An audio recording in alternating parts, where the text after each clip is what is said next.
একটা তারা যা ৮০ বছর আগে ফেটে গেছে, সে আবারও দেখা দেবে ৮০ বছর পর। আর যা আমরা খোলা চোখে দেখতে পাবো পৃথিবী থেকে, একেবারেই খোলা চোখে, এবং যা আবারও কিন্তু ফেটে পড়বে। এটার মানে কি?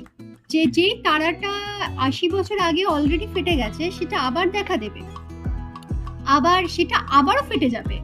তো এই তারাটার মানে কথা আমি জেনেছি, এবং এটা নিয়ে মনে হলো যে তোমাদের সাথে এর একটা ছোট ভিডিও শেয়ার করি। কারণ যেহেতু আমরা সবাই সাক্ষী থাকবো, এই 2024-এই বলছে আবারও এই ঘটনাটা ঘটবে, যেটা আজ থেকে ৮০ বছর আগে, তারও ৮০ বছর আগে, প্রায় ১৮66 থেকে কিন্তু এই ব্যাপারটাকে লক্ষ্য করা যাচ্ছে।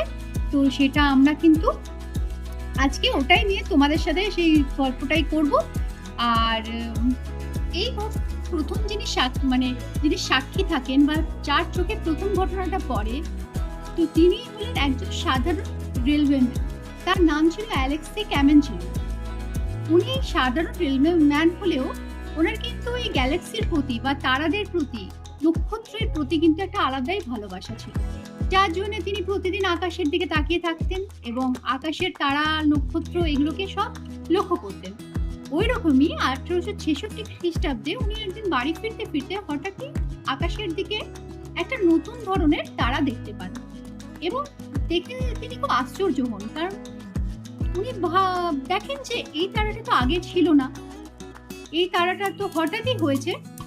তো উনি খুব আশ্চর্য হন এবং ওই তারাটিকে লক্ষ্য করেন, এবং ২-৩ দিন পর দেখা যায় তারাটি কিন্তু আর ওখানে দেখা যাচ্ছে না। মানে ওই তারাকে আর ওখানে ওই জায়গায় তিনি খুঁজে পান। তো ওনার খুব আশ্চর্য লাগে যে একটা তারা এই কিছুদিন আগে ছিল, হঠাৎ করে আর তার কোনো ট্রেস পাওয়া যাচ্ছে না, কোনো কিছু দেখা যাচ্ছে না। উনি তখন তার বাড়িতে থাকা টেলিস্কোপ দিয়ে কিন্তু বলেন যে কিছু না কিছু তো তার, মানে ওখানে একটা যে তারা ছিল তার কিছু না কিছু অবশিষ্ট বা কিছু না কিছু প্রমাণ তো পাওয়া যাবে, কিছু একটা উনি পাবেন। এই ভরসাতে, এই আশাতে উনি বাড়ির টেলিস্কোপ দিয়ে কিন্তু যেই নির্দিষ্ট জায়গাটিতে উনি দেখেছিলেন, সেই নির্দিষ্ট জায়গাটিতে কিন্তু তিনি আবারও লক্ষ্য করেন, এবং তিনি দেখেন যে ওখানে কিছু একটা রয়েছে, কিন্তু সেটা এতটাই, তার আলোটা এতটাই ডিম বা এতটাই, মানে তার মধ্যে আলো কম, যে সেটা কিন্তু খালি চোখে মানুষ পৃথিবী থেকে দেখতে পাচ্ছে। তখন উনি বুঝতে পারেন যে তার মানে এই তারাটা আছে, কিন্তু কোনো কারণে কিছু সময়ের জন্য খুব উজ্জ্বল হয়ে যায়, তারপরে কিন্তু আবার তারাটা একদমই স্নিয়মান হয়ে যায়। তো উনি দেখেছেন যে তারপরে এর পরেও কিন্তু উনি তারাটাকে দেখেন এবং রীতিমতন উনি নোটস দিতে থাকেন, এবং একটা সময় দেখা যায় যে ওই তারাটা আবারও কিন্তু ১৯৪৬ এই টাইমে আবার কিন্তু আস্তে আস্তে আস্তে আস্তে তারাটা উজ্জ্বল হচ্ছে, এবং একই রকম ভাবে কিছুদিন পর একটা ব্লাস্ট হওয়ার মতন হয়ে, যেমন আমরা তারা খসলে কেমন হয়, এটা তারার মধ্যে ব্লাস্ট হয়ে, মানে তারাটা শেষ হয়ে যায়, তারাটা বিস্ফোরণ ঘটে পড়ে যায়, সেরকমই হয়ে ওখানটা কিন্তু আবারও স্নিয়মান হয়ে গেছে। তারপরে উনি কিন্তু ওটা দেখেন এবং দেখেন যে হ্যাঁ, ওই তারাটা আছে, কিন্তু ওর যে আলোটা সেটা এতটাই কমে গেছে যে পৃথিবী থেকে দেখা যায়।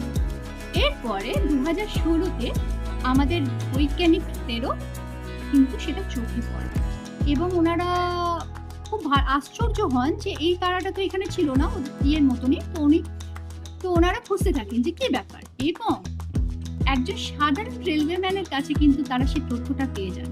মানে ওনার যে লেখা, উনি যেগুলো লিখে রেখেছিলেন, সেখান থেকে কিন্তু এর আসল তথ্য, এবং উনি যে পুরোটা একদম অবজার্ভ করেছিলেন, সেই অবজারভেশনের ব্যাপারটা কিন্তু আমাদের সায়েন্টিস্টদের হাতে আসে, নাসার হাতে আসে, এবং ওরা আবারও কিন্তু তো জানতে পারা যায় যে ওটা নিয়ে গবেষণার পর জানতে পারা যায় যে ওখানে যে তারাটা আছে, ওর কাছাকাছি আরো একটি তারা রয়েছে। মানে একটা যেটা বাস্ট করছে, সেটা হচ্ছে মানে সূর্যের মতনই একটা মরে যাওয়া তারা, আর ওকে যা আকর্ষণ করছে সেটা হচ্ছে একটা বুড়ো তারা, যার মানে এখন পাওয়ার কমে গেছে, বা যেটাকে আমরা বলবো যে বুড়ো তারা বলতে কি, একটা তারা সৃষ্টি হতে লাগে হচ্ছে 10 বিলিয়ন, আর ওটা শেষ হতে লাগে 7 থেকে 10 বিলিয়ন সময়। তো ওই রকমই যে তারাটা প্রায় শেষ হয়ে আসছে, ওই রকম একটা তারা।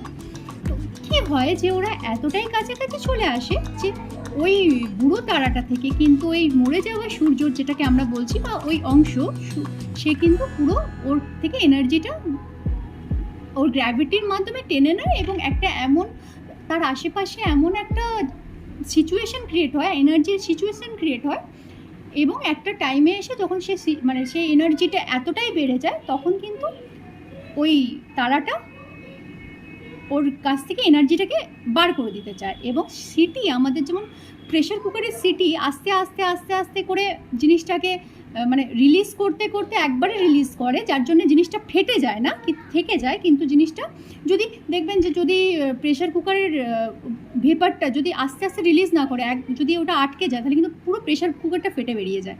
কিন্তু ওটা আস্তে আস্তে রিলিজ করার ফলে সিটিটা বেরিয়ে মানে সিটিটার প্রেশারটা বেরিয়ে যায় কিন্তু প্রেশার কুকার ঠিক থাকে। সেই রকমই ওটা তারাটা আস্তে আস্তে রিলিজ করে দেয় এবং একটা সময় এত পুরোটা এমনভাবে ওই এনার্জিটাকে রিলিজ করে যে মনে হয় ওটা পুরো বাষ্পর মতন ফেটে গেছে। আর ওইটা হওয়ার পর ওর যে ডিম মানে ওর যে লাইটটা নর্মাল চলে আসে, ডিম হয়ে যায়, যার জন্য আমরা ফাঁকা চোখে দেখি না। তো এখন যেটা জানছি বা যেটা শুনলাম বা পড়লাম সেটা হচ্ছে আবারও কিন্তু এই 2024-এ আমরা আবারও সেই তারাকে দেখতে পাবো। আর এটাই আনন্দের কথা যে আমরা কিন্তু খালি চোখে বিনা কোনো টেলিস্কোপ ছাড়াই কিন্তু ওই ঘটনাটার সাক্ষী হতে পারবো। তো ছোটোবেলায় একবার দেখেছিলাম যেমন সে তারা খসা তখন 97-98 সাল, তখন দেখেছিলাম যে হাজারো তারার বৃষ্টি মতন তারা খসা। আবার এইটারও সাক্ষী থাকবো। তো খুব ভালো লাগছে যে এইটা আমরা দেখতে পাবো। তো তোমাদের কেমন লাগলো, তোমাদের এই কথাটা শুনে বা জেনে কেমন লাগলো সেটাও অবশ্যই জানাবে। তো এটা আমি জাস্ট একটা ইনফরমেশনটা তোমাদের কাছে তুলে ধরলাম। তো এটাই হচ্ছে। তো আজকের ভিডিও এই পর্যন্তই। কেমন লাগলো অবশ্যই জানাবে। এর পেছনে আরও অনেক সায়েন্টিফিক ব্যাপার আছে, আমি জাস্ট মুদ্রা কথাটুকু তুলে ধরছি এখানে। তো তোমাদের আশা করব খুব ভালো লাগবে ইনফরমেশনটা জেনে। আর তোমরা যদি এরকমভাবে সার্চ করে নাও তাও পেয়ে যাবে যে 80 বছর পর একটা তারা দেখা যাচ্ছে। এরকমভাবে সার্চ করলেও কিন্তু এটার ওপর ডিটেলস বা সায়েন্টিফিক আরও ভালো কজটা তোমরা জানতে পারবে। তো আজকে এই পর্যন্তই, আবার দেখা হবে নতুন গল্প আড্ডা নিয়ে। তো আজকে এই পর্যন্তই, সবাই ভালো থাকবে। আজ তবে আসি, টাটা।